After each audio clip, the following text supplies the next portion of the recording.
first Launchpad lecture series. We have a medium-sized crowd. I was expecting a couple more or a couple less, so you never know what to expect. But we are filming it live, which will be available on launchpad.com as well as our old site, SpartanYouthRadio.com. Without further ado, we have Spartan Youth Radio alumnus and Espanola High School alumnus. Brian did do some work with Spartan Youth Radio back when Spartan Youth Radio was alive. A rather awkward interview with, I'm trying to remember his name off, Jake Gold from Canadian Idol. Both Brian and Jesse DeBry realized an important lesson, that it's a good idea to know the questions you're going to ask, and more importantly, to direction, keep flow. Yeah, keep flow, to react to what the person is saying, because in the partway through, Jake Gold gave them a nasty scolding, which we kept in the interview because it sounded great, it sounded authentic, and made Jake Gold seem a bit of a jerk, but at the same point, they were lessons that I'm sure that you've learned. Again, I remember you telling me about that. Yeah. I remember you telling me about that. It was kind of funny. So, without further ado, welcome, Brian, back to Espanola High School. Thank you. I'll pass it on and I'll take over the camera. Yay. So although this says composing for film, this is going to be basically a lesson on the film industry as well, but also it's going to focus on composing for video games, because all this is applicable to video games, TV shows, commercials, so jingles, anything else that you might want to write music for that is music for multimedia purposes. So this is me. Yay. I was born in Pittsburgh and raised here. And then I attended EHS from 2006 to 2010, and then York for the last 4 years. Just graduated last month.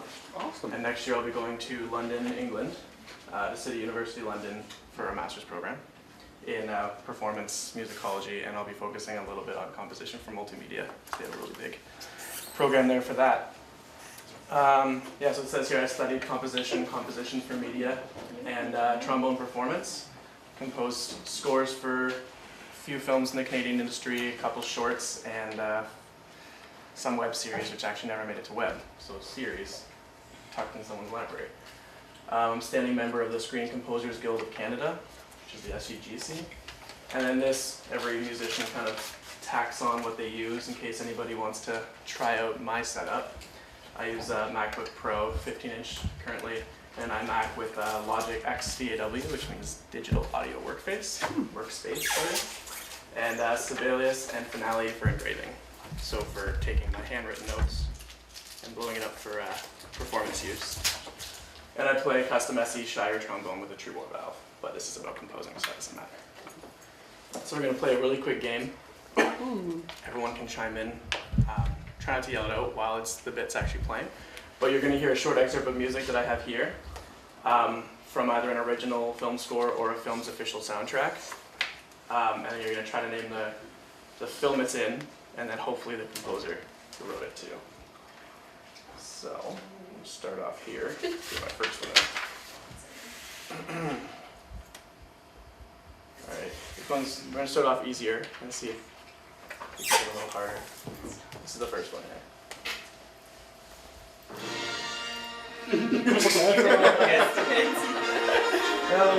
I think I might know one. Star Wars. Who knows the composer? Star Wars. Smart.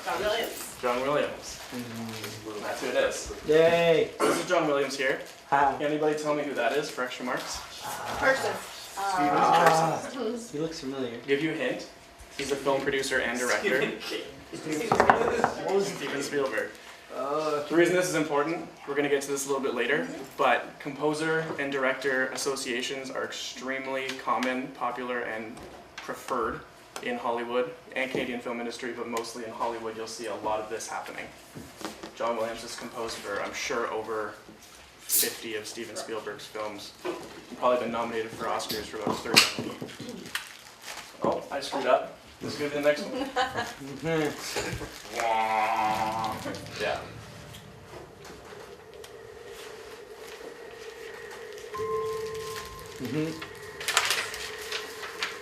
I know this.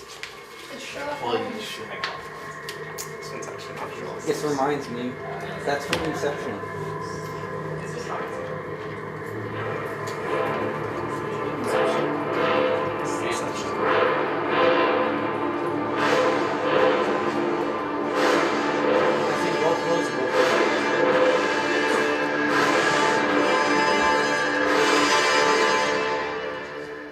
just going to play this really quickly so you can get a feel for Hans Zimmer. He has about 100 different feels. Oh, yeah. It's the rage right now.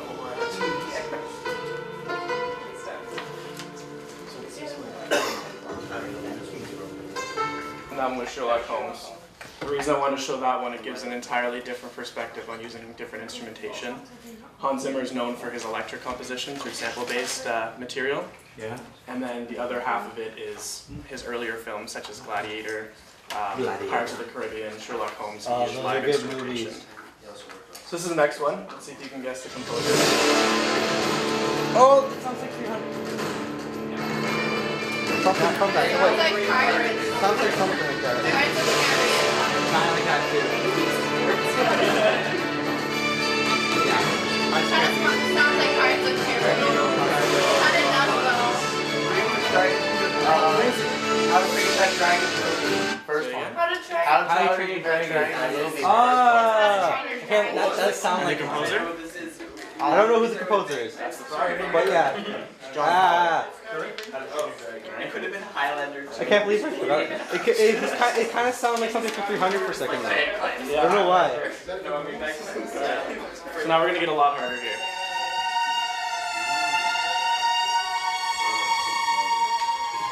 Sad Sounds like music. something from a Disney movie. Sort of.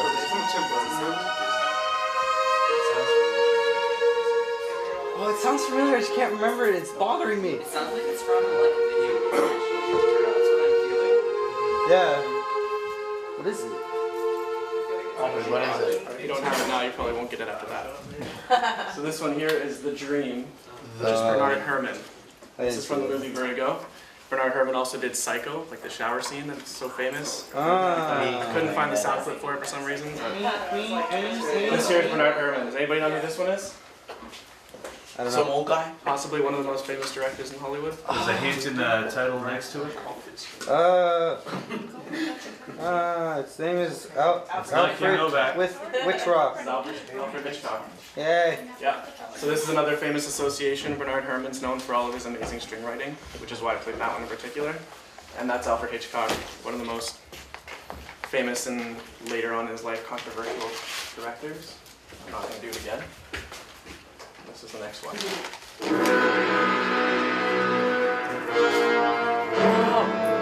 I know this.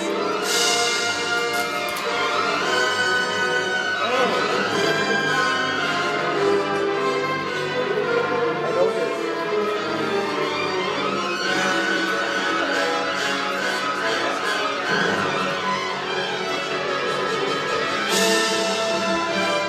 This is some serious writing. I know what this is. I just can't remember what it's called. It's gonna bother me. Alright, so this one is King Kong by Max Steiner. It's the 1933 version here. I knew it. Right? So this is Max Steiner. Max Steiner also one of the famous, one of the most famous film composers up till about the 1960s or 70s. I think he died in the 70s or 80s. So through like the beginning of film up until his death, he was a leading composer. And the last one, well, second last one actually.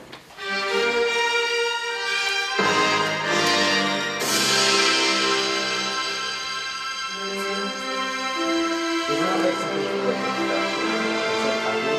I'll give you a hint. It's before 1950. This is gonna bother me so much. I'm gonna go sit down and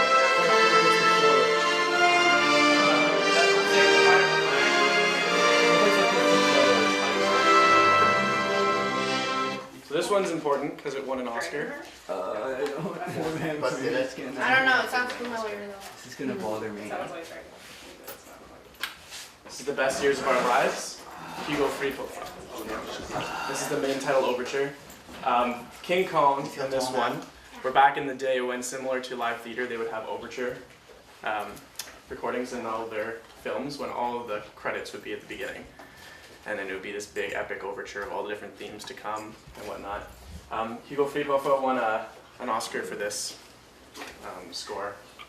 One of the first full orchestra scores that actually won an Oscar that wasn't for silent film.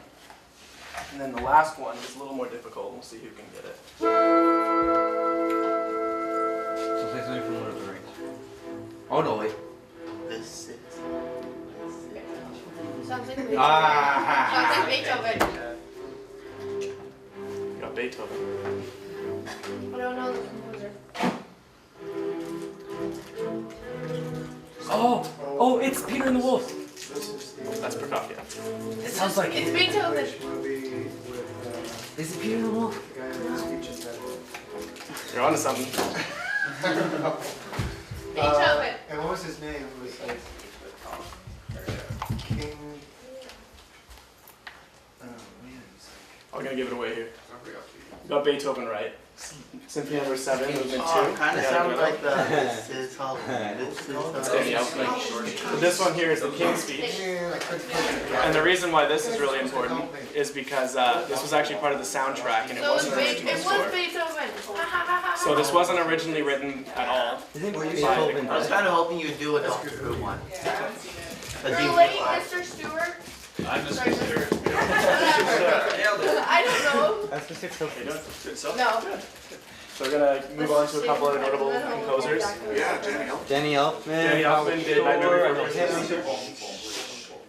Danny Elfman did Nightmare Before Christmas, Alice in Wonderland, Planet of the Apes, and then Tim Burton, because that's one of the big associations, is Tim Burton and Danny Elfman. Shore. Howard Shore is an honorary graduate of York University as well. He did Lord of the Rings trilogy, Hobbit, the Twilight films, Silence of the Lambs was where he started. James Newton Howard, The Sixth Sense, The Village, the new King Kong, and then 2 of the new Batman films with Hans Zimmer, the first 2. James Horner, he won a lot of awards for Avatar. I don't believe an Oscar. Star Trek 2, original Star Trek 2. Gary Gold. And Have a Great Short Christmas. Jerry Goldsmith is one of the most famous composers in the world too. Planet of the Apes. And his son Joel Goldsmith is trying to also make it, and he's doing a very good job.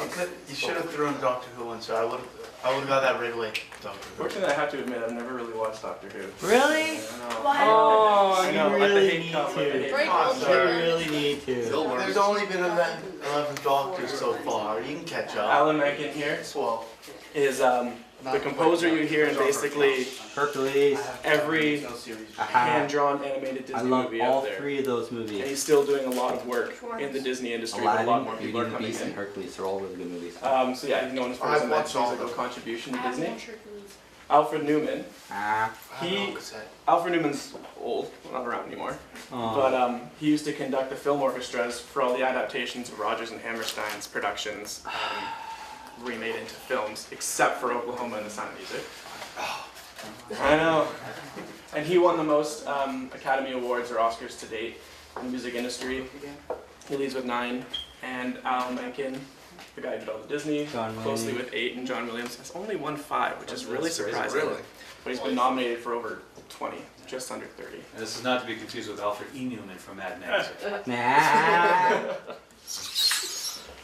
So this is the chain of command for a film, and you kind of have to just accept it when you go into the film industry. Even though absolutely nobody above 5, including 5, knows anything about writing music. I'm going to admit that. They might be able to play the piano and they might be able to write down a couple notes, but that's just my opinion. Take it. You're not recording this, are you?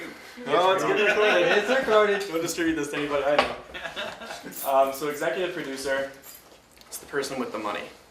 Money, So- money, money. Everybody listens to the executive producer. And the producer or producers, depends, they own the production company. So that Studio 9 in Hollywood, they would own that actual studio and everything that happens inside of it. Then the producer usually would know directors, and a director sells his pitch to the producer. So then the director runs the show. This is who everyone, including the composer, reports to. But he's a completely separate entity from the production company and from everything below him. He has the entire idea of the film in his head, which he then lays out for everybody else to see and then delegate. So the director is a completely separate entity, but he's the king or the queen. She's the queen and owns. Don't you do that in like when you're animating too? Yeah, there's a director in animated films as well. There's always a director because the director's the person who either bought the screenplay or wrote the screenplay potentially, and then created the film out of it. So the first AD and second AD stands for assistant directors. They sometimes do different things, sometimes collaborate and work together, and they ensure that the film is on schedule and maintains a good working environment on set. So they'll make sure everyone's safe, everyone's happy, everyone has trailers, and then they deal with everything else below them. And they do delegate tasks as well, but they ensure that everything is in working order. So this is all the top tier for the entire production of the film, from pre-production to production to post-production. When you get into post-production, this is where sound comes in, because sound has basically nothing to do with the film until the film's done shooting.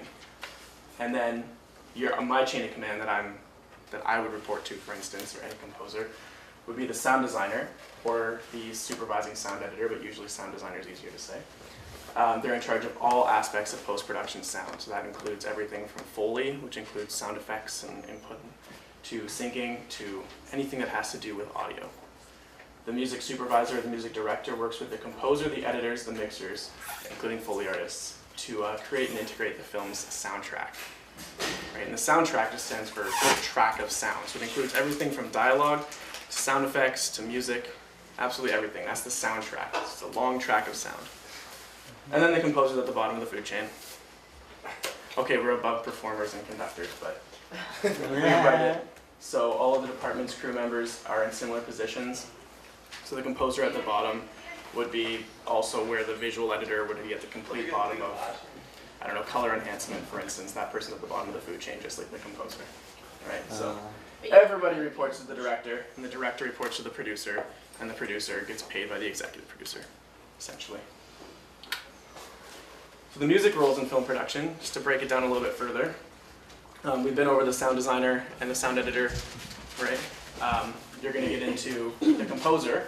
The composer writes the music, so that's what you want to do when you become a composer. You want to write all the themes and the cues, and if you're really, really ambitious, you want to write the entire thing and conduct it. So you want to be the only person from point A to recording, right? There are ghostwriting positions, which I've done, where you work under an established composer and you're uncredited, so you don't show up in the movie credits. You just get to stick it on your CV, which is fantastic too, but you're not famous. No. I worked with Andrew Lockington on one project. He was as a ghostwriter, and Andrew Lockington has done the new version of Journey to the Center of the Earth, with The Rock and all that. He's Toronto-based. And then he gave a presentation at York, and I ended up getting a little bit of contact info and wrapping some wires for him. It was fantastic. Yay. The orchestrator will take the composer's melodic content that he's written. So we might sit down at the piano and just write out a brief little 8-bar theme. Beginning of Star Wars. Da-da-da-da-da-da-da-da. He'd have written that, then given it to the orchestrator, although I think John Williams did it himself. But the orchestrator would then take, I have it here, they would expand it to the desired instrumentation. So they would take a 2-staff piano piece of music and orchestrate it for an 80-piece orchestra, or whatever they asked for. And they would be extremely fluent in theory and orchestration instrumentation technique, and essentially just be really, really good at just throwing it down on a paper as quickly as possible, as efficiently as possible, to send it out for recording, to give it to the studio to record by the orchestra. So the conductor must be an established professional conductor with experience and very good at score analysis and sight reading. Score analysis being look at the score and go. So they must be able to analyze that entire score from front to back extremely quickly, because they don't want to keep paying them, essentially. They don't have money when they get $100 million. Sounds like a heck of a lot of money, but that goes like that, right? That's creepy. They should also be good at communicating with composer about problems and ideas. And I should have added they should be good at communicating, period, because they have to be the speaker box to the entire orchestra as well. The instrumentalists are the best of the best when you come to studio work for films. They work for studio orchestras that are actually hired by studios, which are, the studio itself is hired by the producer. And that orchestra there, they're hired for just recording film scores or video game scores or what have you. Yay. But they're just hired to do recordings in an orchestra setting for these films. So they must be extremely good at sight reading, because they have to be able to look at it and play it like, look at it for 5 seconds and you should be able to play it backwards and skip lines if you can. Whatever you need to do, you need to do it like that. You have to have amazing tuning, and you must be able to listen extremely well.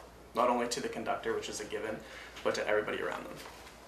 And then you have your audio engineer, who doesn't really belong at the bottom of the list, but it's just a tack on there. They work with the mixer boards and the DAWs. They're the people you see on the other side of the glass in the studio. Know how to entirely work mixing and mastering, right? So they work with a digital audio workspace. So for example, Logic or Pro Tools. They must be very knowledgeable in recording software and mixing and mastering. I'm going to get into some of these terms in a little bit. This here is a DAW, a digital audio workspace. This is the one that I use, for instance. This is a screenshot from one of my projects.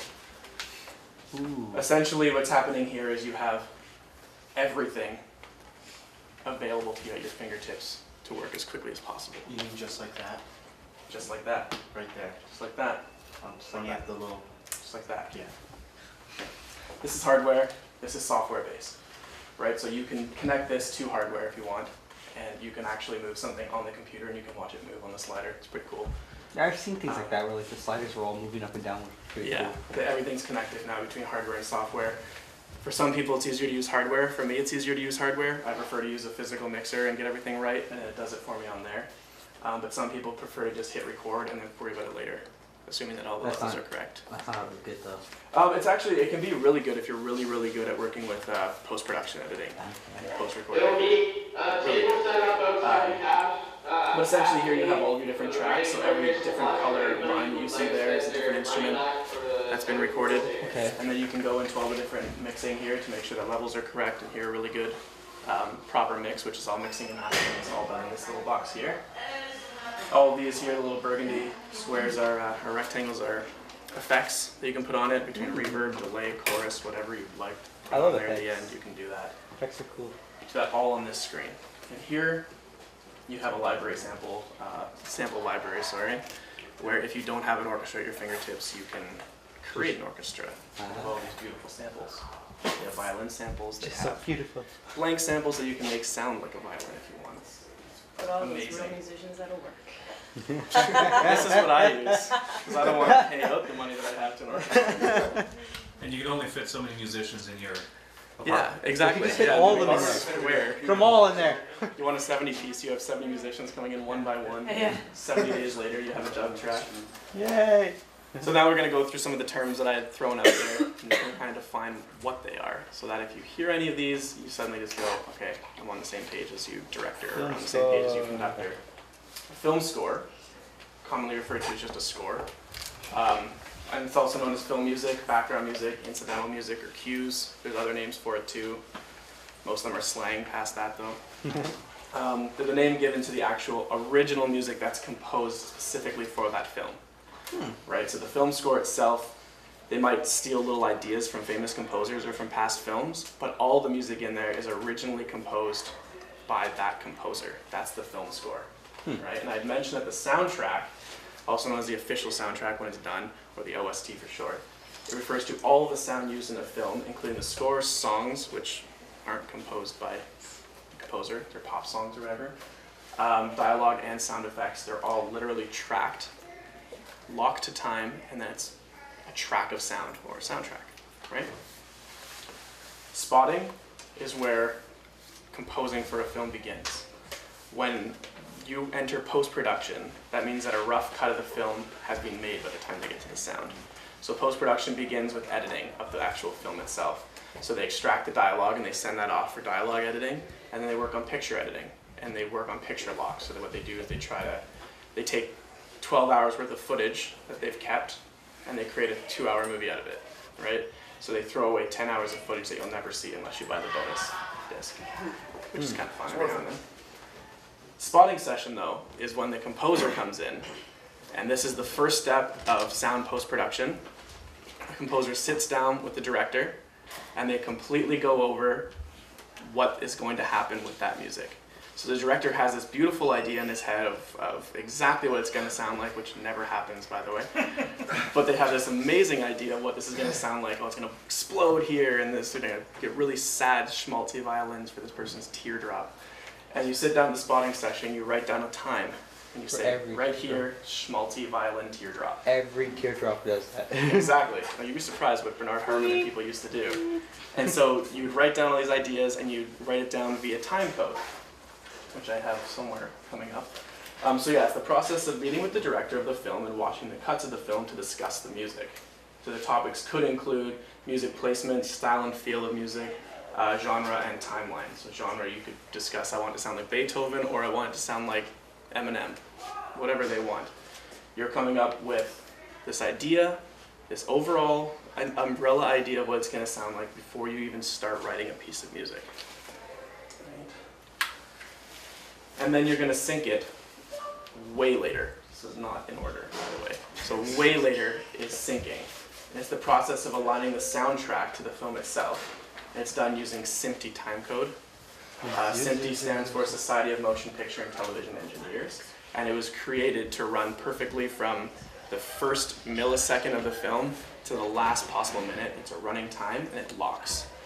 So this is the layout of SMPTE timecode. It has 00000 hour, minute, second, and frame, right? So if a movie's 2 hours long, it can go up to 2 hours, 02 on the SMPTE. We used to see that On and on for a minute and second. Yeah, except sometimes they left out frame number, because frame number, they don't necessarily want you to know how many frames they have. They want to seem really good and lock something into one frame or whatever. They're really pretentious. But the frame number is what we'll mostly work off of with the director. So when the director goes skip to frame 53, and then I'll determine the time, or something enters or something like that. And that's how you talk when you're talking to editors, when you're talking to directors. You talk via SMPTE. You don't talk via QuickTime Player time, right? Like at 0203. No, you talk 0203 1352, right? Numbers. Exactly. And so it's nicely laid out. It's a very, very good system. So the writing is pretty self-explanatory. Once a composer's had a spotting session, determine timings for each cue, the composer goes away and begins writing. The writing methods vary from composer to composer, from pencil and paper, which is the way John Williams still does it today, which is a fantastic way, to MIDI mock-ups, which is where you use a sample library to create an orchestral sound, right? Very often nowadays, because it's so readily available to have samples, we'll do MIDI mock-ups anyways, and then send it to the orchestra so they can get an idea before they even show up. I love doing that. Holy crap, does it make things easier. Not to say that musicians can't interpret, but they can interpret 100 different interpretations over the orchestra, and you don't want that at all. You want what you wrote. All right. Orchestration is the process of expanding melodic and harmonic sketches into full orchestrated scores for the prescribed instrumentation of the score. So if you say I want 70-piece orchestra with 28 violins and et cetera, and 4 trombones and 2 trumpets, that's what the orchestrator will know how to do. He'll have a big list on the wall and he'll write for that. That kind of reminds me of something from a thing called Sacred 2. What's that? Sacred 2, like the intro to it. They used some bits of like the song, Sacred Worlds. I have that on my iPod. It's actually really good. It sounds like an orchestra. Yeah, well that's really what they'll commonly do. Spring Breakers, for instance. What happened is an orchestrator took a Skrillex song, I can't remember which one it is, Nice Sprites and whatever. That's the one. They took that and he orchestrated it for an orchestra, and it's playing slower, but it's playing in the background. This dubstep song that he orchestrated for full orchestra. It was cool. It was very cool, yeah. It's the only part of that movie I liked. Yep. Recording is the process of performing the music in the studio and creating raw sound files for further manipulation, if that's required. They didn't have that option per se back in the day, right? You got it right on the sound floor, and you did it in 3 takes. They didn't have the money to keep going. So the sound files could be further processed using effects such as chorus delay, reverb, or edited to eliminate any performance mistakes. And this is mixing and mastering, also known as M&M, so they do call it that. The process of engineering sound files to format multi-track recording into a single mix. So when you have 70 different lines, because each instrument have their own microphone, you want to ensure the balance is absolutely perfect. So you're working on mixer boards and you're working to make sure that everything sounds perfect post-production. Right? And then you mix it to sound like it's really good one streamlined track with balanced music. Right? Temp tracks. Composers hate these. Have that right there. Most composers tremendously dislike temp tracks. But temp tracks are previously recorded music, pop music, famous classical scores. Could be a Schubert string quartet to a Beethoven symphony. The director inputted into the rough cut of the film and is presented in the spotting session. And it's supposed to give the composer an idea of the type of music the director wants, and also gives the composer an idea of timing. Right? So they'll use a string quartet that they say, oh, this is kind of neat, I want a string quartet, and I want it for 1 minute and 30 seconds here, but the string quartet's 12 minutes long. They'll stick in 1 minute and 30 seconds of that music in there and say, this is how long, and this is kind of the idea of what I want.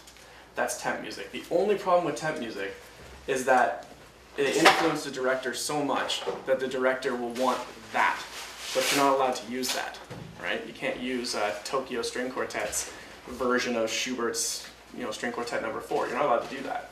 And you're not going to rewrite it and copyright it in your own writing to get it re-recorded. No, it's just a waste of time. Yeah. And plus the composer wants to write his own music. Right, so sometimes temp tracks can be a poor choice, but they're used for proper purpose for the director. Right, who was it? Who was the guy who always used to input? Who's the guy who did Stanley Kubrick? Is that his name? Yeah. He did Clockwork Orange and what's the other big one? Space Odyssey? He did that too, right? Yeah. So Space Odyssey actually is the big one. Right at the beginning they used, I think it's Strauss. Yeah. They used the big piece, the very famous 2001 Space Odyssey. Yeah. Or the also Sprach, Exactly, Yeah. that one, yeah. That one. Yeah, I speak German. He put it in his temp music. He put it in his temp music, right? And the temp music was supposed to influence the composer to do something. Instead, Stanley Kubrick would turn around and say, scrap whatever you have, I'm using this. And he'd pay for the rights from that orchestra to use that. And he would spend $500,000 of his budget on copyright to buy that piece of music. And then the composer, who, she was a very famous composer, I can't remember her name because her music was never used, but she was the one who brought in synthesizers in scores. Like she was hugely famous. And Clockwork Orange, she's the one who used the synthesizer in that score and whatnot. Crazy score. Yeah, it's an amazing score, and that was the first time synthesizer was used in a film score that way, like traditionally. That's awesome. And he still ended up using so much just library, music, and that's what temp tracks can do. It can make a director love it so much that he says, no, I'm just using that. I don't want what you have. You know what I mean? They'll still pay you. I just paid. Insulting. Exactly. If they didn't, there'd be an issue. Source music, which is also known as diegetic music. It's music that can be heard from a source that's on screen. So if you see a radio on screen, or a car radio on screen, or like a car but stereo's playing, you can interpret that the music is coming out of that source. Or they're on a dance or something. On a dance, exactly. When we were on the set of A Lesser Blessed, we were dancing to Party Rockin' in the House Tonight. Right. But that, of course, was not the song that ended up being used because they didn't have the rights to it. They used another generic piece of music. Yep. But they had to have the same type of music that people were dancing at the same type of beat. It was, Yeah. Oh, it's really funny when they find something you can't manipulate the tempo enough to see people dancing way off Yeah, it time. doesn't matter. Oh, it bugs dancers and musicians and That's stuff how so we dance much. anyway. Sometimes. Yeah, when you're watching a movie and you're like, hey, look at all those flutes, and you can't hear a single You can't flute hear a player. flute, yeah. Yeah. Or that one violinist who's playing a cello. Yeah. This one? Yeah, Mickey Mousing, that's a fun term. Uh-huh. There's a lot of composers who are bad for this. And then it was originally called Mickey Mousing because of its use in cartoons, and it was extremely important. The method was made famous by Carl Stalling, who composed for Looney Tunes first. And of course, if you've ever seen Looney Tunes, you can picture, an instrumentalist playing an ascending scale while someone tiptoes upstairs. Yeah, And yeah. stuff like that. That's called Mickey Mousing, when you're accentuating every single step and every single action that's taking place on screen. It's called Mickey Mousing for a very obvious reason. But when you didn't have voices, you kind of... Yeah, and composers can get dragged into that, especially if they're concert composers who wrote programmatic music, so music that was supposed to have kind of this visual interpretation, but it was strictly music. You Mickey Mouse a few things here or there. Prokofiev, who did Peter and the Wolf, that was programmatic music. Oh, I love that movie. Yeah, and he's Mickey Mousing at certain points to give the impression that the wolf is coming, kind of idea. Yeah. And the problem is, then they take that to the next level when you actually have a visual aid. And when you stick that in behind it, you're like, well, that was completely unnecessary, and it just sounds corny. Extremely corny. But used properly, so used in cartoons, it can be hilarious. It can be, it's really good for children, right? Yeah. Because then they can kind of get the visual and the audio, sync them together. I like those cartoons where they're instead of people speaking, you hear music. Yeah. Oh yeah, that's another. I'd call that Mickey Mousing. So when you're using all those terms, are you discussing those with the director? Yeah, very often you'll be talking to the director when you're talking about these different things. Some of these are strictly music terms. That's a whole But different language, right? it's an entirely different language. Yeah, it's film language, ultimately. You don't usually use a lot of But it's these for communicable, music. like everybody totally understands it. Yeah, yeah, it's an entirely different That's language. pretty cool. Yeah, it's a lot of fun actually when you go into a film set and you're inexperienced and you can hear all these things and you're like, I have no idea what's happening. But the next time you go in there, when you've learned some terms and you've done some work, you're just kind of like, oh, so I should have been doing this when that guy was talking to me last time and not, over there watching the scene or whatever. And yeah, no, it's fascinating to understand this language, and they do use it on a regular basis in the film studios, especially in the industry entirely, though. I think this is my last one here. This is a few other roles in film because I don't want to focus all on composition for film, even though that's what I do. In case anybody here is interested in getting into the film industry for other reasons, there's acting. You can attend college and university. It's actually an expectation nowadays that you go to university or college for a diploma in acting conservatory with some focus on screen acting. It's an entirely different method of acting. Method of acting is large physical action versus small physical action. When you're doing Shakespeare, you have your hand up here and you're speaking very, very vibrantly. On film, you don't do that because the camera catches every little thing that you're doing. And that's important that you know that, because then you have to do less and it makes it seem like much more realistic, right? That's the whole point, to learn different styles of acting. Screenwriting is, I knew a lot of screenwriters at York who absolutely loved what they do. If you love creative writing in school, but you want to get in the film industry, that's your field, is screenwriting. You create screenplays, and then you pitch your ideas to directors, and you sell it to them, and then they pitch it to the producer, and suddenly you have a Hollywood flick. So you attend college and university in the film department, not English or anything like that, although it's an expectation when you're there, but in the film department to learn how to write proper full scripts for films and how to communicate to directors. Another language that I don't actually know. And then directing is another film degree, where you learn all aspects of on-set cinematography, and you have complete control over a film. That goes from choosing a story or script to telling cameramen, lights, sounds with booms, etc., where to position, having authority over all aspects of the sound. Right? So the director has complete authority over me. And then here's just a whole bunch of other things that you can do. I kind of broke it down. You can get specifically into theater production and lighting, set design, costumes, audio engineering, or you can get into the marketing, business, and promotion side of it, understanding full sales and audience pitches and whatnot. Sound engineering, Foley, mixing and mastering, or audio engineering programs, which are actually often through film schools, not music schools, although you can go for these through music schools. If you want to get into the industry, you better go through a film I school. feel like going to game design. Toronto Film School has a great program. Vancouver Film School, York Film Department. Then composing, performing, conducting. If you want to be a librarian, so completely understanding the organization of parts, and orchestrating, and then copyists who use engraving programs to take handwritten to the next level. And you go to music school. I think that's it. No. No? There you go. This is a little bit of homework if you're interested in this industry at all. This is what I do when I just want to really get into studying film.